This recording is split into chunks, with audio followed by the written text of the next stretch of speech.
And I do have with me a former spokesperson of the House of Representatives, also a public affairs commentator, Honorable Eyiboh. Tonight, we're focusing our attention on national institutions and the leadership question in the Tinubu presidency. All right, Honorable, now, one arm of government that is critical to policy formulation is the National Assembly. But with about 7 political parties represented in the incoming administration, how guaranteed is unity of purpose in this dispensation? Yeah, I can tell you that we have always been having the issue of a mix of politics and governance. This is the first time that politics has ended after the election. Where we are now is the issue of governance. I can give you an example. APC, for example, have very strong leadership, strong character as an institution. And the management of its affairs has been able to stabilize it and raise the consciousness of its membership. And that is where the supremacy of the party and the pride of members are deriving their strength from. And the other political parties, if you look at, for example, now, the total number of APC senators, I think are 50 plus. But if you look at those who have signed in to the Akpabio-Jibrin proposals, aspiration, there are 80 plus, meaning that there are other members of the other political parties. So our people are beginning to understand the gamut of governance. There's difference between politics and governance. Politics stops the very moment the political party management and election ends. Politics stops there.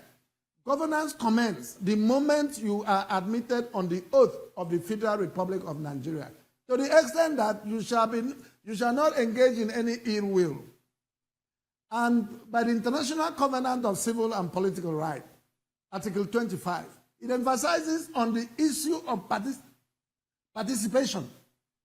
The preamble of our Nigerian Constitution is saying that we, the people of Nigeria, it didn't say we, the people of APC, PDP, or LP, or SDP. It's talking about we, the people of Nigeria. So the preamble of that Constitution is in the heart of our unity as a people.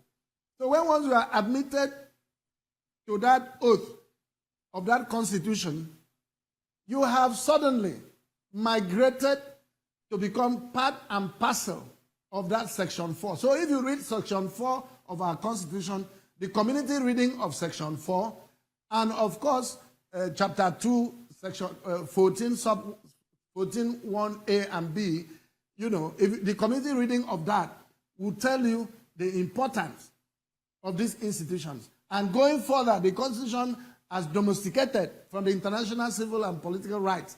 I've also gone ahead to say something that, emphasizing on participation. This is all about the people, because the sovereignty belongs to the people. It has nothing to do with political party. So the way it is going now, politics is going back to the backwaters, and governance is coming to the table.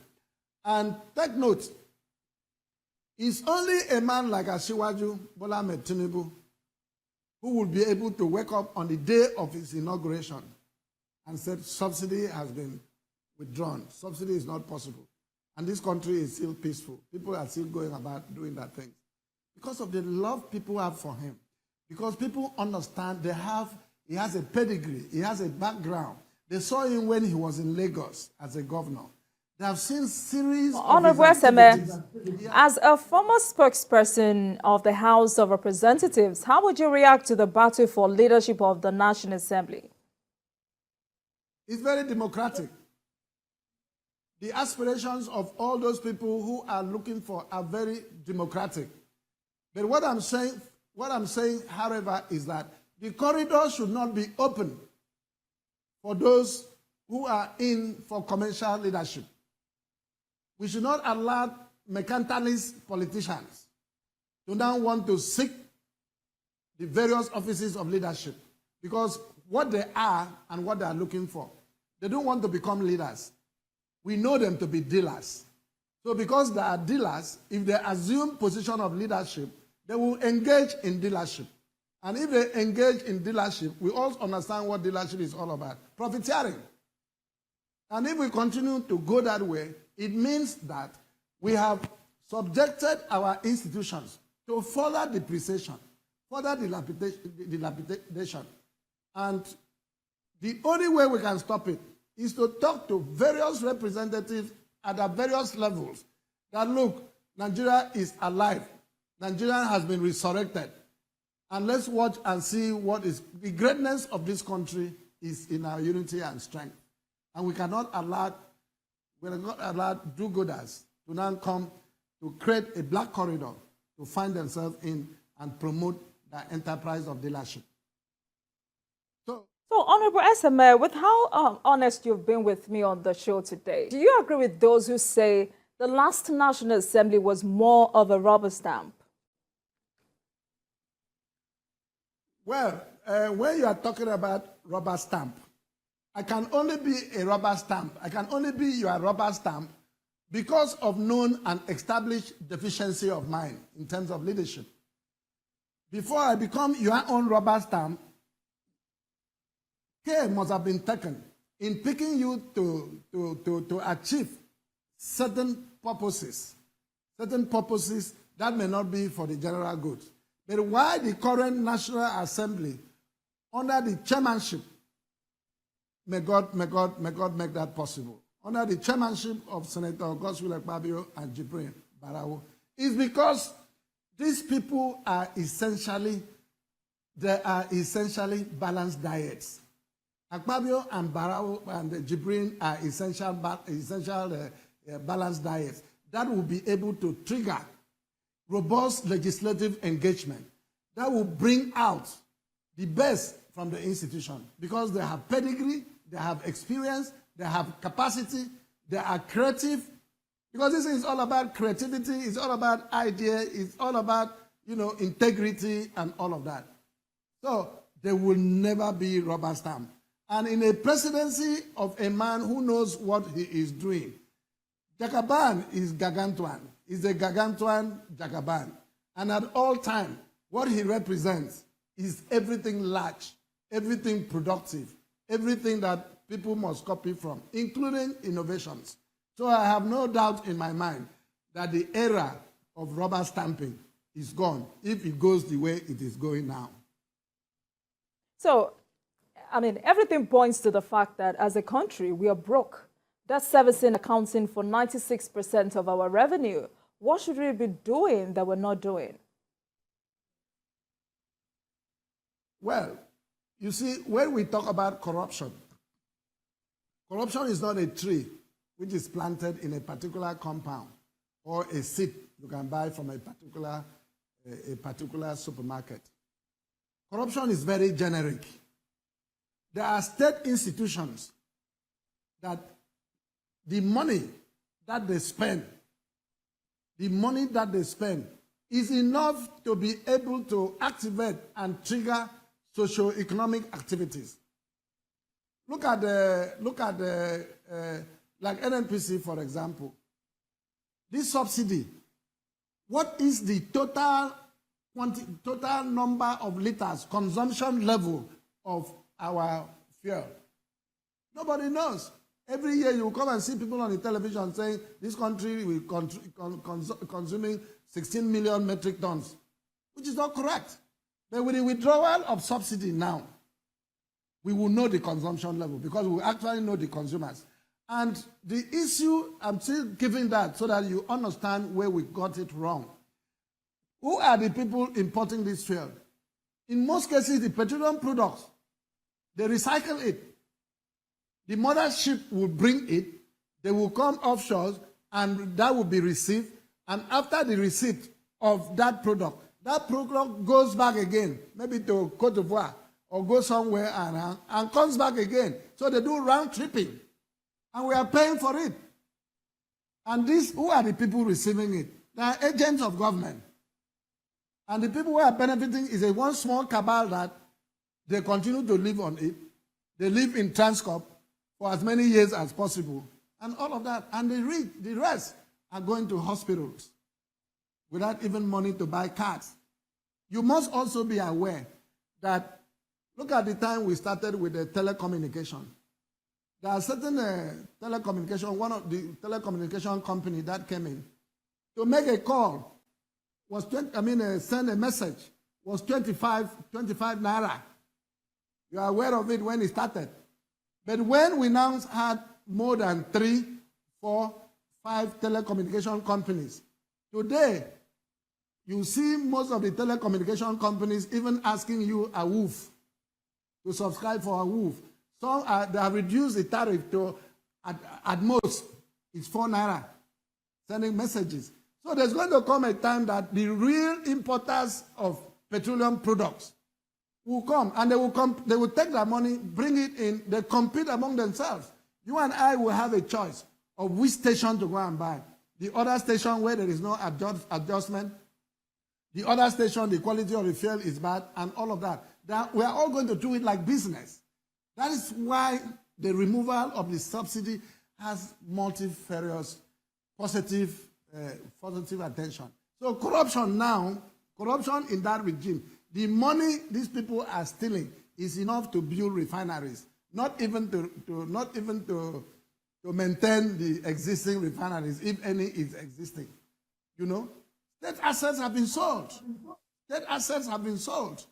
So we must rise up as a people to support Asiwaju Bola Ahmed Tinubu. It means well. It means well. About independent judiciary.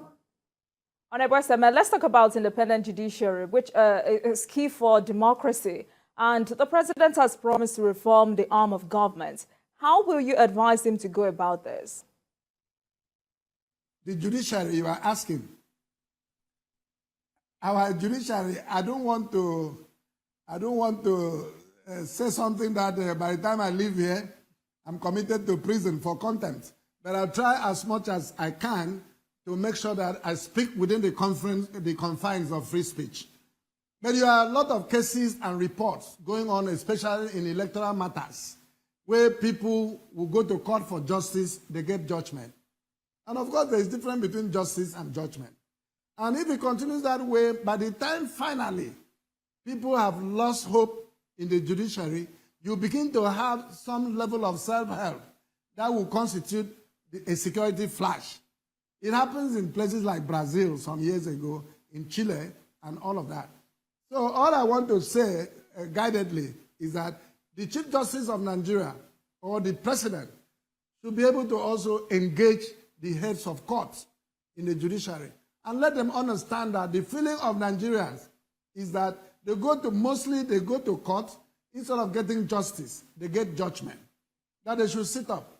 And not only sitting up, we should be able to get security agencies to investigate some of these judges and let them be tried, not using brigandage. Not using brigandage. Getting straight, getting them, when these things are established, the offenses or whatever it is are established, they should be tried. When once a judge or two are jailed, then the rest will stand up.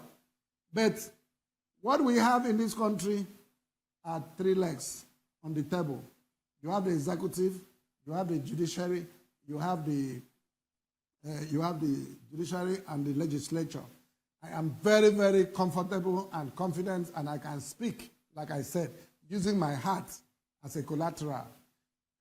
That those 2 legs are fantastic. Honorable Seme, in 30 seconds, we're running out of time. Delegated authority is essential for policy implementation, but problematic if not well managed.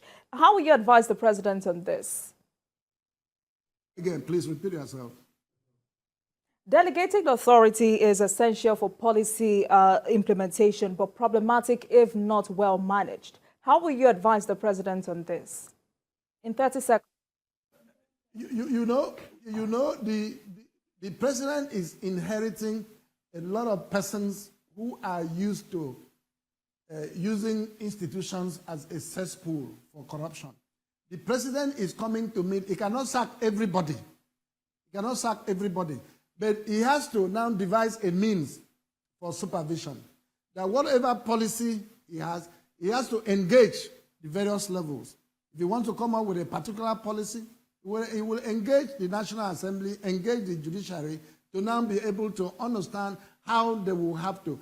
Because in the course of implementing of these policies, some of them are going to be very harsh. And if somebody is involved, or an individual or an institution, you take to court. If you don't have a buy-in of the judiciary, they will say for whatever one reason or the other, the person has been discharged and acquitted. So you see a situation where people are undergoing trials for 7 years, 10 years for corruption, high-profile corruption involving a lot of money. Who are you going to sack? But you see a man who breached a traffic rule, or a young man who is able to engage in affair. He's tried under 1 month, and some of them are in prison, some of them are waiting trials, and all of that. So we should be able to create an atmosphere in the enforcement of these policies, no matter how harsh they are. There must be enforcement of the law, and there must be a buy-in from all the institutions. But so far, so good. I can tell you the National Assembly, under those leadership, essentially a good connecting rod to be able to jumpstart a governance we'll all be proud of. Very much. Honorable Eyiboh, former spokesperson of the House of Representatives, is also a public affairs commentator. Tonight we discuss the national institutions and the leadership question in the Tinubu presidency. Thank you very much, Honorable, for coming on the program tonight, and I look forward to more conversation with you. Thank you very much.